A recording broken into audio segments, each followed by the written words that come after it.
जय हिंद दोस्तों, योगी एकेडमी में आप सभी का स्वागत है। आज हम पढ़ेंगे पोषण के बारे में। पोषण के जितने भी महत्वपूर्ण क्वेश्चन बन सकते हैं हम इस वीडियो में डिस्कस करेंगे। दोस्तों, इस वीडियो की पीडीएफ आप हमारे टेलीग्राम ग्रुप से डाउनलोड कर सकते हैं। टेलीग्राम ग्रुप की लिंक आपको इस वीडियो डिस्क्रिप्शन से मिल जाएगी। तो चलिए दोस्तों शुरू करते हैं। चलिए पहला क्वेश्चन देखते हैं। कैरोटीन निम्नलिखित में से पाया जाता है। तो कैरोटीन जो पाया जाता है वो गाजर में पाया जाता है, तो इसका बी ऑप्शन राइट आंसर होगा। अच्छा, और भी चीजों में कैरोटीन पाया जाता है, जैसे कि गाजर में, टमाटर में, केला में, सलाद में, मटर में, पपीता में, लहसुन में, इन फलों में कैरोटीन पाया जाता है। इन सब्जियों में कैरोटीन पाया जाता है। ओके, कैरोटीन को जो विटामिन्स में चेंज करते हैं वो ग्रंथियां करती हैं। क्या करते हैं? ग्रंथियां इनको विटामिन्स में चेंज करती है। अच्छा, गाजर में क्या होता है? विटामिन ए भी होता है। क्या होता है? विटामिन ए होता है। अच्छा, विटामिन ए का जो रासायनिक नाम होता है वो क्या है? रेटिनॉल इसका क्या है? रासायनिक नाम है। अच्छा, इसकी कमी से जो रोग होता है, विटामिन ए की कमी से कौन सा रोग होता है? रतूंधी रोग जो होता है विटामिन ए की कमी से होता है। अच्छा, विटामिन ए की जो कमी होती है उसको अपन किस तरीके से दूर कर सकते हैं? तो दूध, अंडा, पनीर और हरी सब्जियां, साग सब्जियां जो होती हैं उनके द्वारा अपन विटामिन ए की कमी को दूर कर सकते हैं। चलिए नेक्स्ट क्वेश्चन देखते हैं। फलों में मीठा स्वाद का कारण क्या है? तो फलों में जो मीठा स्वाद का कारण है वो क्या है? फ्रक्टोज है। तो इसका सी ऑप्शन राइट आंसर होगा। जो फलों में जो मीठापन होता है वो फ्रक्टोज के कारण होता है। अच्छा, फलों में विटामिन भी पाए जाते हैं, प्रोटीन भी पाए जाते हैं और चीनी और अनेक कार्बनिक यौगिक भी फलों के द्वारा मिलते हैं। अच्छा, जो सबसे अधिक जो मीठा होता है वो क्या होता है? शहद सबसे ज़्यादा मीठा होता है और इसमें सबसे ज़्यादा 50% तक फ्रक्टोज पाया जाता है शहद में। ओके, शहद में फ्रक्टोज पाया जाता है और फ्रक्टोज ही क्या होता है? ग्लूकोज के साथ मुक्त अवस्था में रहता है। इससे क्या मिलता है? अपन को एनर्जी मिलती है। इससे क्या मिलती है? एनर्जी। और शहद जो होता है वो चीनी से 1.75 गुना मीठा होता है शहद चीनी से भी। तो याद रखना, शहद में 50% तक फ्रक्टोज पाया जाता है और फलों में जो मीठा स्वाद होता है वो फ्रक्टोज के ही कारण होता है। निम्नलिखित में से कौन सा विटामिन रक्त स्कंदन हेतु आवश्यक है? ब्लड क्लोटिंग के लिए जो आवश्यक विटामिन है वो कौन सा है? विटामिन के। विटामिन के काफी महत्वपूर्ण है ब्लड क्लोटिंग के लिए। जो रक्त का थक्का जमाने में अगर कोई सहायक करता है तो विटामिन के करता है। मानव शरीर का जो भार है उसका 7% तक उसमें क्या है? रक्त है। लगभग 7% रक्त पाया जाता है और एक स्वस्थ मनुष्य में 5 से 6 लीटर तक रक्त पाया जाता है। अच्छा, मेन में जो पाया जाता है वो 5.5 लीटर के समथिंग पाया जाता है मेन में, और फीमेल में जो पाया जाता है वो 5 लीटर के समथिंग पाया जाता है। ओके, अच्छा, जो रक्त का पीएच मान होता है वो कितना होता है? 7.4 रक्त का पीएच मान होता है, ये भी आपको याद रखना है। अच्छा, इस रक्त में क्या होता है? रक्त का जो थक्का, रक्त निकलता है तब जो थक्का जो बनता है उसमें अगर कोई सा विटामिन सहायक होता है तो विटामिन के सहायक होता है। विटामिन के की बात करें तो विटामिन के का जो रासायनिक नाम होता है वो होता है फ्लोक्विनोन, इसका रासायनिक नाम होता है और ये थक्का बनाने में सहायक होता है। अच्छा, विटामिन के की जो कमी होती है उसको किस तरीके से दूर कर सकते हैं? तो ये हरी जो सब्जियां रहती हैं उनके द्वारा, दूध, मक्खन, जो भी ये चीज़ें होती हैं, वनस्पति तेल, टमाटर, ये आती हुए, तो इनके द्वारा हम विटामिन के की कमी को दूर कर सकते हैं। चलिए नेक्स्ट देखते हैं। फंक ने निम्नलिखित में से किसका आविष्कार किया था? तो 1911 में फंक ने विटामिन का निर्माण, विटामिन की खोज की थी। क्या किसी की थी? विटामिन की खोज की थी। अच्छा, विटामिन जो है क्या है? ये एक प्रकार का कार्बनिक यौगिक है और इसमें कोई कैलोरी नहीं मिलती शरीर को, लेकिन विटामिन की काफी आवश्यकता होती है शरीर के लिए, तो याद रखना। ओके, जो विटामिन की जो आवश्यकता होती है वो काफी अधिक मात्रा में होती है शरीर को। अच्छा, जो विटामिन होते हैं वो 2 तरीके के होते हैं। कौन कौन से विटामिन होते हैं? एक होता है जल में घुलनशील विटामिन और एक होता है वसा में घुलनशील विटामिन। अच्छा, जो फंक ने जो विटामिन की खोज की थी वो कौन कौन सी की थी? तो याद रखना, A, B, C, D, E, K, ये विटामिन इन्होंने खोज करी थी। अच्छा, जो जल में घुलनशील विटामिन होते हैं वो क्या होते हैं? B और C होते हैं और जो वसा में घुलनशील विटामिन होते हैं वो क्या होते हैं? A, D, E, K। तो ये क्वेश्चन पूछा जाता है कि वसा में घुलनशील विटामिन कौन सा है, जल में घुलनशील विटामिन कौन सा है, तो अब ये आप याद रखना। चलिए नेक्स्ट क्वेश्चन की बात करते हैं। निम्नलिखित में से किस में विटामिन ए अधिकतम मात्रा में पाया जाता है? तो विटामिन ए जो सबसे अधिक मात्रा में पाया, देखो, आंवला, आंवला में विटामिन ए नहीं पाया जाता है, आंवला में विटामिन ए नहीं पाया जाता है। अच्छा, आंवला में क्या पाया जाता है, तो आंवला में जो पाया जाता है विटामिन सी पाया जाता है। तो याद रखना, आंवला में विटामिन सी पाया जाता है। आलू में क्या पाया जाता है, तो आलू में जो विटामिन पाया जाता है वो विटामिन B5 पाया जाता है। कौन सा पाया जाता है, B5 पाया जाता है। दाल में जो विटामिन पाया जाता है वो B1 पाया जाता है। B1 विटामिन दाल में पाया जाता है। इसमें फोलिक अम्ल भी पाया जाता है दाल में। और गाजर में जो पाया जाता है वो विटामिन ए पाया जाता है। तो इस तरीके से भी क्वेश्चन पूछे जाते हैं पेपर में। तो इसका क्या राइट आंसर होगा, गाजर में क्या होता है, विटामिन ए पाया जाता है। और विटामिन ए का जो रासायनिक नाम होता है वो क्या होता है, रेटिनॉल इसका रासायनिक नाम है। अच्छा, विटामिन B1 का जो रासायनिक नाम है वो क्या है, थायमिन है। क्या है विटामिन B1 का रासायनिक नाम, थायमिन विटामिन B1 का रासायनिक नाम है। और विटामिन B5 जो है उसका रासायनिक नाम क्या होता है, तो पेंटोथेनिक इसका रासायनिक नाम होता है। तो याद रखना, पेंटोथेनिक क्या है, इसका रासायनिक नाम है। और विटामिन सी का जो रासायनिक नाम होता है वो क्या होता है, एस्कॉर्बिक एसिड। ओके, तो ये भी आप याद रखना, एस्कॉर्बिक एसिड जो होता है वो विटामिन सी का रासायनिक नाम होता। चलिए नेक्स्ट क्वेश्चन देखते हैं। भोजन में शरीर को ऊर्जा प्रदान करने वाला अवयव कौन सा है, तो शरीर में जो सबसे अधिक मात्रा में ऊर्जा प्रदान करता है वो करता है कार्बोहाइड्रेट। तो इसका डी ऑप्शन राइट आंसर होगा। कार्बोहाइड्रेट के द्वारा ही शरीर में सबसे अधिक मात्रा में ऊर्जा प्रदान करता है। कार्बोहाइड्रेट क्या एक रासायनिक पदार्थ है। कैसा पदार्थ है ये, रासायनिक यौगिक कहा जाता है इसी को। ओके, रासायनिक यौगिक है ये कार्बोहाइड्रेट। अच्छा, ये जो बनता है वो किस किस से बनता है, ये बनता है कार्बन, हाइड्रोजन और ऑक्सीजन से बनता है। और इसका जो रासायनिक नाम होता है वो क्या होता है, CH2O इसका रासायनिक फार्मूला होता है। और इसका जो अनुपात होता है कार्बन, हाइड्रोजन, ऑक्सीजन का जो सामान्य अनुपात होता है वो 1:2:1 के अनुपात में होता है। 1 ग्राम ग्लूकोज की जो मात्रा होती है, जब इसका अपन ऑक्सीकरण करेंगे, जब इसका क्या करेंगे, ऑक्सीकरण करेंगे, तो ये लगभग 4.2 कैलोरी ऊर्जा प्रदान करता है शरीर को। 1 ग्राम ग्लूकोज की मात्रा ऑक्सीकरण की क्रिया के बाद ये 4.2 कैलोरी ऊर्जा प्रदान करता है। तो जब पूर्ण ऑक्सीकरण की क्रिया होती है तो उसमें ये 4.2 कैलोरी ऊर्जा प्रदान कर देता है शरीर को। ओके, और सबसे अधिक मात्रा में जो ऊर्जा प्रदान करता है वो कार्बोहाइड्रेट, ये लगभग 50 से 80% तक शरीर को ऊर्जा प्रदान करता है। तो याद रखना आप। चलिए नेक्स्ट देखते हैं। निम्नलिखित में से किसका निर्माण हमारे शरीर में नहीं होता है, तो किसका निर्माण हमारे शरीर में नहीं होता। देखिए, प्रोटीन का निर्माण हमारे शरीर में होता है, एंजाइम का निर्माण भी हमारे शरीर में होता है, और हार्मोन भी हमारे शरीर में ही इसका निर्माण होता है। अच्छा, जो शरीर में निर्माण नहीं होता है वो विटामिन का नहीं होता है। विटामिन हमें फल, सब्जी, इन चीज़ों से लेना पड़ता है। तो विटामिन का निर्माण शरीर में नहीं होता है। तो इसका ए ऑप्शन राइट आंसर होगा। और विटामिन की खोज किसने की थी, तो फंक ने की थी। कब की थी, 1911 में। अच्छा, विटामिन कौन कौन से होते हैं, तो याद रखिएगा, जो विटामिन की खोज करी थी फंक ने 1911 में, कौन कौन से विटामिन करी थी, A, B, C, D, E, K। Okay, और जो B और C होता है वो किस में घुलनशील होता है, ये जल में घुलनशील होता है। और वसा में जो घुलनशील विटामिन होते हैं A, D, E, K, ये क्या होते हैं, वसा में घुलनशील होते हैं। तो ये भी आपको याद रखना है। चलिए नेक्स्ट देखते हैं।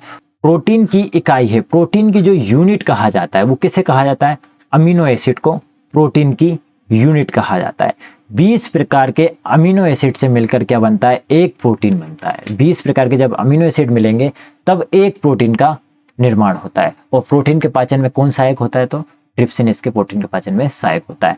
ग्लूकोज और फ्रक्टोज, ग्लूकोज और जो फ्रक्टोज है वो क्या है, कार्बोहाइड्रेट के क्या है, ये मोनोऑक्साइड है। कार्बोहाइड्रेट के क्या है, ये मोनोऑक्साइड कहे जाते हैं। चलिए नेक्स्ट देखते हैं। प्रोटीन के पाचन में सहायक एंजाइम है। जो प्रोटीन के पाचन में अगर कोई सहायक होता है तो वो क्या होता है, ट्रिप्सिन प्रोटीन के पाचन में सहायक होता है। तो इसका सी ऑप्शन राइट आंसर होगा। चलिए नेक्स्ट देखते हैं। प्रोटीन का अच्छा स्रोत कहा जाता है, तो प्रोटीन का जो सबसे अच्छा स्रोत कहा जाता है निम्नलिखित में से कौन है, तो देखिए, सेब नहीं है, आलू भी नहीं है, चावल भी नहीं है। सबसे अच्छा स्रोत कहा जाता है मूंगफली। मूंगफली में सबसे अधिक मात्रा में क्या पाया जाता है, प्रोटीन पाया जाता है। यहाँ पे क्या पूछा है, सबसे अच्छा स्रोत पूछा है, सबसे अधिक मात्रा में। तो इसका डी ऑप्शन राइट आंसर होगा। अच्छा, मूंगफली का कभी कभी वैज्ञानिक नाम पूछ लिया जाता है, तो इसका जो वैज्ञानिक नाम होता है वो क्या होता है, एराकिस। एराकिस क्या है, मूंगफली का वैज्ञानिक नाम है, और ये सबसे अच्छा स्रोत है। निम्नलिखित में से कौन सा विटामिन वसा में घुलनशील नहीं है, ध्यान से पढ़िएगा। क्या दिया है, नहीं है। तो ऐसे क्वेश्चन पूछ लिया जाता है। कभी कभी क्या होता है जल्दबाजी में अपन नहीं को भूल जाते हैं, घुलनशील है, ओके, तो ये भी पढ़ लिया जाता है। तो ऐसी गलती आप बिल्कुल मत कीजिएगा। चलिए, मैंने बताया आपको विटामिन जो होते हैं वो कौन कौन से होते हैं, A B C D E के। इसकी खोज किसने की थी, फंक ने की थी। कब की थी, 1911 में। और जो जल में घुलनशील विटामिन होते हैं वो कौन कौन से होते हैं, बी और सी जल में घुलनशील होते हैं। और ए डी ई के जो होते हैं वो क्या होते हैं, बसा में घुलनशील होते हैं। तो देखिए यहाँ पे क्या पूछा है, बसा में घुलनशील नहीं है, तो मतलब वो जल में घुलनशील होगा। तो इसमें से कौन सा है, देखिए ए जो है वो बसा में घुलनशील होता है, डी भी क्या है, ये बसा में घुलनशील है, के भी क्या है, बसा में घुलनशील है, बी क्या है, जल में घुलनशील है। तो इसका बी ऑप्शन राइट आंसर होगा। बी और सी क्या है, ये जल में घुलनशील होते हैं। चलिए नेक्स्ट देखते हैं, विटामिन ए का रासायनिक नाम क्या है। तो रासायनिक नाम भी काफी अधिक मात्रा में पेपर में देखने को मिलते हैं। तो विटामिन ए का जो रासायनिक नाम होता है वो क्या होता है, रेटिनॉल। तो विटामिन ए का ये रासायनिक नाम है। और विटामिन ए की कमी से क्या होता है, कमी से रोग भी पूछा जाता है, रतौंधी रोग। रतौंधी रोग काफी पेपरों में देखने को मिलता है कि रतौंधी रोग किस विटामिन कमी से होता है, तो ए की कमी से होता है, ओके। और थायमिन जो होता है वो विटामिन बी1 का रासायनिक नाम है। और विटामिन बी1 से जो रोग होता है बेरी रोग होता है। कौन सा रोग होता है, बेरी रोग जो होता है वो विटामिन बी1 की कमी से होता है। टोकोफेरोल जो है वो विटामिन किसका नाम है, ये विटामिन ई का रासायनिक नाम है। और इसमें क्या होता है, जब विटामिन ई की कमी हो जाती है तो जो जनन शक्ति होती है वो क्या हो जाती है, कम हो जाती है। जनन शक्ति क्या हो जाती है, इसकी कमी से कम हो जाती है। तो ये आपको याद रखना है। चलिए, रिबोफ्लोविन इसको कहा जाता है राइबोफ्लोविन, ओके। यहाँ पे मिस्टेक हो गई, तो ये क्या है, राइबोफ्लोविन है। और राइबोफ्लोविन जो नाम है वो किसका है, विटामिन बी2 का रासायनिक नाम है राइबोफ्लोविन, ओके। और इसकी कमी से जो रोग होते हैं वो काफी, जैसे कि अभी ठंड है तो ठंड में त्वचा जो फट जाती है तो विटामिन बी2 की कमी हो जाती है। तो त्वचा का फटना क्या है, विटामिन बी2 की कमी है। जीभ जो फटती है वो विटामिन बी2 की कमी से फटती है। किसी लोगों की जीभ क्या हो जाती है, फटने लगती है, तो विटामिन बी2 की कमी से होता है। और जो आंखों में जो देखा होगा आपने, जो लालपन आ जाता है वो भी क्या होता है, विटामिन बी2 की कमी से ही होता है, ओके। तो ये भी आपको ध्यान रखना है, बी2 की कमी से होता है। चलिए नेक्स्ट देखते हैं, सोडियम का अच्छा स्रोत क्या है। तो जो सोडियम का सबसे अच्छा स्रोत कहा जाता है NaCl का, वो होता है नमक। नमक सबसे अच्छा स्रोत है। सोडियम हमारे शरीर में क्या करता है, तरल पदार्थों का संतुलन बनाने का काम करता है। सोडियम जो होता है, नमक जो होता है वो तरल पदार्थों का क्या करेगा, ये संतुलन बनाने का कार्य करेगा। और घेंगा जो बीमारी होती है वो किसी कमी से होती है, आयोडीन की कमी से होती है। नमक की कमी से जो होती है वो घेंगा रोग हो जाता है। अच्छा, अधिक नमक खाने से क्या हो जाएगा, उच्च रक्तचाप हो जाएगा। क्या हो जाएगा, अधिक मात्रा में अगर नमक खाया जाएगा तो क्या, कौन सा रोग हो जाएगा, अधिक मात्रा में नमक खाने से उच्च रक्तचाप हो जाएगा। क्या हो जाएगा, उच्च रक्तचाप हो जाएगा। तो ये भी आपको याद रखना है। चलिए, नमक की कमी से क्या होगा, घेंगा रोग होगा, ओके। चलिए नेक्स्ट देखते हैं, तो साइनोकोबालामिन जो रासायनिक नाम होता है विटामिन बी12 का रासायनिक नाम होता है। विटामिन बी1 का जो रासायनिक नाम है वो क्या है, थायमिन है। कौन सा रोग नाम है, थायमिन। और विटामिन बी1 से कौन सा रोग होता है, तो विटामिन बी1 से बेरी रोग होता है। विटामिन बी2 का जो रासायनिक नाम होता है वो क्या होता है, राइबोफ्लोविन होता है। क्या है, राइबोफ्लोविन जो क्या है, विटामिन बी2 का रासायनिक नाम होता है। और विटामिन बी का जो रासायनिक नाम होता है वो होता है पायरोडोक्सिन, जो होता है विटामिन बी का रासायनिक नाम होता है। और विटामिन बी6 की जो कमी से होता है वो एनीमिया या त्वचा का रोग हो जाता है। चलिए नेक्स्ट देखते हैं, तो ये भी आपको याद रखना है। चलिए, एस्कॉर्बिक अम्ल कहलाता है। तो एस्कॉर्बिक जो अम्ल कहलाता है वो क्या कहलाता है, तो ये जो एस्कॉर्बिक अम्ल होता है वो किसका रासायनिक नाम है, ये है विटामिन सी का। तो इसका राइट आंसर क्या होगा, विटामिन सी होगा। तो विटामिन ए का जो रासायनिक नाम होता है वो क्या होता है, रेटिनॉल होता है, ओके। विटामिन बी1 का जो रासायनिक नाम होता है वो थायमिन होता है। विटामिन डी का जो रासायनिक नाम होता है वो क्या होता है, कैल्सीफेरल होता है। क्या होता है, कैल्सीफेरल होता है। और विटामिन डी की कमी से कौन सा रोग होता है, रिकेटस रोग होता है। कौन सा रोग होता है, रिकेटस, जो बच्चों में होता है, ओके। और विटामिन ए की कमी से क्या होता है, रतौंधी होता है। विटामिन सी की कमी से कौन सा रोग होता है, तो विटामिन सी की कमी से जो रोग होता है वो स्कर्वी जो रोग होता है विटामिन सी की कमी से होता है। तो मसूड़ों का जो फूलना होता है, मसूड़ों से जो खून आना होता है वो भी किसकी कमी से होता है, वो भी विटामिन सी की कमी से होता है। अच्छा, विटामिन सी जो पाया जाता है सबसे अधिक मात्रा में, जो पाया जाता है विटामिन सी खट्टे फलों में पाया जाता है, जैसे कि नींबू। नींबू में क्या पाया जाएगा? विटामिन सी पाया जाएगा। संतरा हुआ, संतरा में भी क्या पाया जाता है? विटामिन सी पाया जाता है। टमाटर, टमाटर में भी क्या है? विटामिन सी है।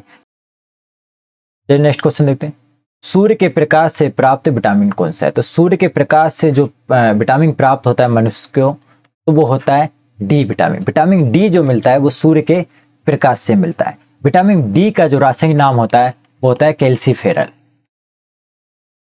और विटामिन डी की कमी से जो रोग होता है बच्चों में वो होता है रिकेटस नामक रोग होता है बच्चों में।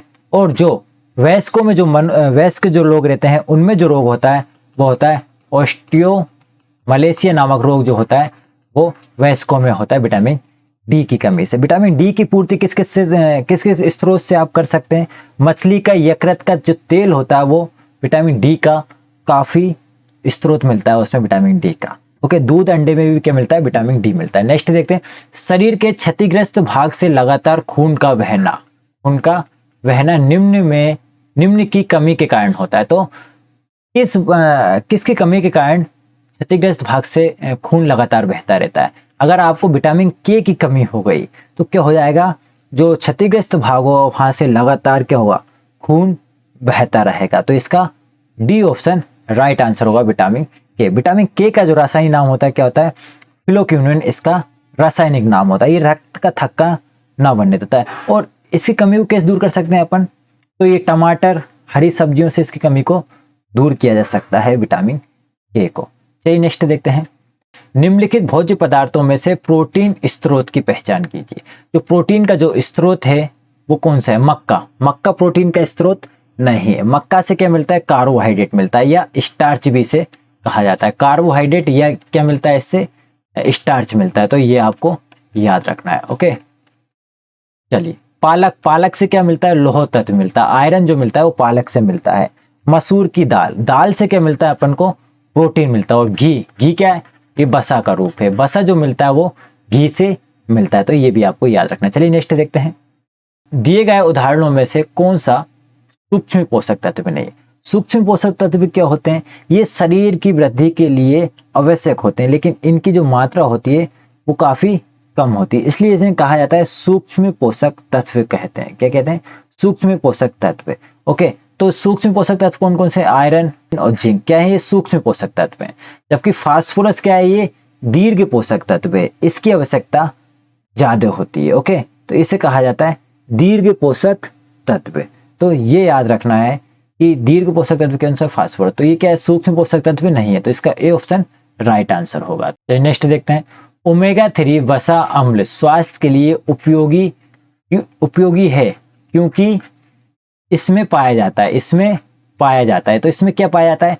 इसमें जो पाया जाता है वो मछली का तेल पाया जाता है, ओमेगा 3 वसा। ओके, जो ओमेगा 3 होता है वो क्या होता है? ये मछली का तेल पाया जाता है। ये कैसा है? एक वसीय अम्ल होता है। क्या होता है? एक वसीय अम्ल कहा जाता है ओमेगा 3। और मछली के तेल में क्या पाया जाता है? विटामिन डी पाया जाता है। और विटामिन डी का रासायनिक नाम क्या है? विटामिन डी का रासायनिक नाम क्या है? कैल्सीफेरल। और विटामिन डी की कमी से कौन सा रोग होता है? बच्चों में रतौंधी रोग होता है।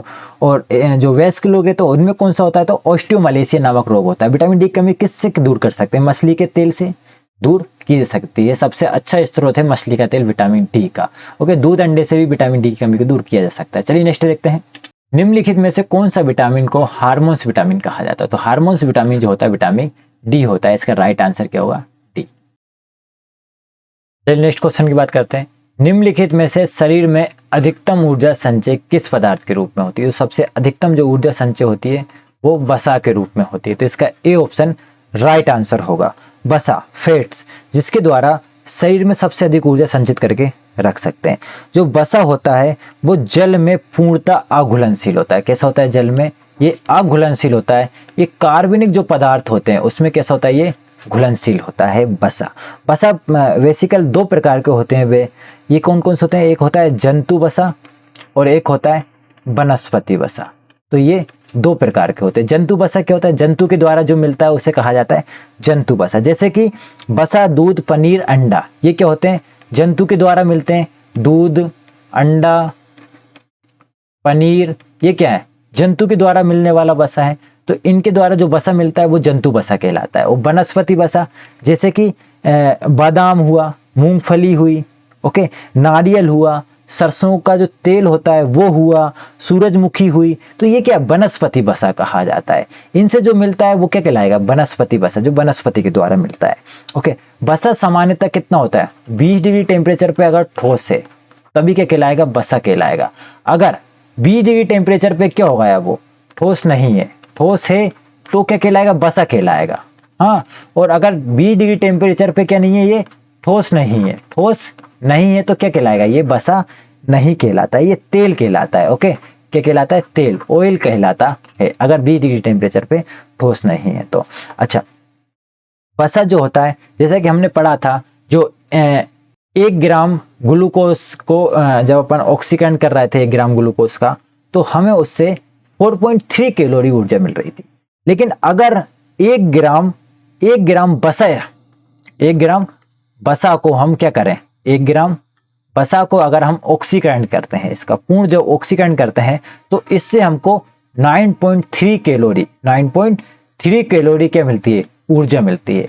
ओके, वहां पे क्या हो रहा था, 1 ग्राम जब हम ग्लूकोज को पूर्ण ऑक्सीकरण कर रहे थे, कार्बोहाइड्रेट पढ़ा था तब हमने, तो उससे क्या मिल रहा था, हमें 4.2 कैलोरी मिल रही थी, 4.2 के समथिंग कैलोरी हमको मिल रही थी। और यहाँ पे कितनी मिल रही, 9.3 मिल रही 1 ग्राम वसा को पूर्ण ऑक्सीकरण करने पर। ओके, और जो मनुष्य के लिए जो वसा की जो आवश्यकता होती है, जो ऊर्जा जो वसा से प्राप्त होती है वयस्क मनुष्य के लिए, वो 20 से 30% प्राप्त होनी चाहिए, एक साधारण जो वयस्क जो मनुष्य होता है वो। अच्छा, और जो अपना मक्खन और घी होता है, उसमें क्या होता है, सबसे अधिक मात्रा में वसा होता है। ओके, सबसे अधिक मात्रा में वसा होता है मक्खन और घी में। अच्छा, इसी को कहा जाता है क्या, सांद्रत्व वसा। किसी को कहा जाता है सांद्र वसा। सांद्र वसा की मात्रा कम होना चाहिए, क्या होना चाहिए, सांद्रत्व वसा जो होता है वो उसकी मात्रा कैसी होनी चाहिए, कम होना चाहिए। नहीं तो क्या होगा, आपको हृदय विकार हो जाएगा, हृदय का रोग जो होता है, हृदय अटैक आना, वो भी ये वसा, सांद्रत्व वसा के कारण आता है। उसमें क्या होता है, सांद्रत्व वसा में कोलेस्ट्रॉल में परिवर्तित हो जाता है। क्या हो जाता है, कोलेस्ट्रॉल में परिवर्तित होता है, कोलेस्ट्रॉल की मात्रा क्या हो जाती है, अधिक हो जाती है, तो इसलिए ये आ जाता है। उच्च रक्तचाप होना भी इसी का कारण है। अच्छा, वसा की कमी से जो मनुष्य में जो रोग हो सकते हैं वो कौन कौन से हो सकते हैं, जैसे कि वसा अगर कम है तो क्या होगा, आपका वजन घटने लगेगा, वजन क्या होगा, घटने लगेगा। और इसके अलावा क्या हो सकता है कि अगर वसा की कम मात्रा है, कमी है, तो त्वचा क्या रखेगी, आपकी रूखी रूखी लगेगी। ओके, तो वसा होना भी जरूरी है शरीर में। कितना, 20 से 30% ऊर्जा वसा से ही प्राप्त होती है शरीर में, तो वसा होना भी क्या हो रहा है, जरूरी है। चलिए नेक्स्ट क्वेश्चन की बात करते हैं। निम्नलिखित में से मछली के लीवर में सबसे अधिक पाए जाने वाला विटामिन कौन सा है। तो जो मछली के लीवर में जो सबसे अधिक मात्रा में जो विटामिन पाया जाता है वो कौन सा है, डी विटामिन है। इसका डी ऑप्शन राइट आंसर होगा। चलिए नेक्स्ट देखते हैं। निम्नलिखित में से प्रोटीन किस में नहीं पाया जाता है। तो प्रोटीन किस में नहीं पाया, दूध में प्रोटीन पाया जाता है, दाल में भी प्रोटीन पाया जाता है, चावल में प्रोटीन नहीं पाया जाता है, तो इसका सी ऑप्शन राइट आंसर होगा। तो चलिए दोस्तों, ये था आज का हमारा सेशन, जिसके अंतर्गत हमने पोषण से संबंधित महत्वपूर्ण क्वेश्चन देखे हैं। दोस्तों, वीडियो आपको कैसी लगी कमेंट बॉक्स में कमेंट करके बताइएगा। इसी के साथ मैं आपसे इजाजत लेता हूँ, धन्यवाद।